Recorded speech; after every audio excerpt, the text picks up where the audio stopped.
பரபரப்புகளுக்கு மத்தியில தாவேகாக்கு மோதிர சின்னத்தை ஒதுக்கி இருக்கான் தேர்தல் ஆணையம். தமிழக அரசியலை பொறுத்த வரைக்கும் திமுகவும் அதிமுகவும் மாத்தி மாத்தி ஆட்சியை பிடிக்கிறதுக்கு முக்கியமான காரணங்கள்ல ஒண்ணு உதயசூரியன் ரெட்டை இலை அப்படின்னு சொல்லிட்டு இங்க இருக்கக்கூடிய மக்கள் மனசுல அழிக்க முடியாத அளவுக்கு பதிஞ்சிருக்கக்கூடிய அந்த சின்னங்கள் தான் அப்படின்னு சொல்லலாம்.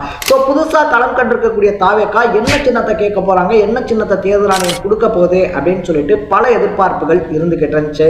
இதுக்கு நடுவுல போன வாரத்துலதான் செங்கோட்டையன் அவர்கள் நான் சின்னத்தை பார்த்துட்டேன், அந்த சின்னத்தை பார்த்ததுக்கு அப்புறமா கண்டிப்பா தாவேகா வெற்றி பெறும் அப்படின்ற நம்பிக்கை எனக்கு வந்திருக்கு அப்படின்னு பேசியிருந்தாரு.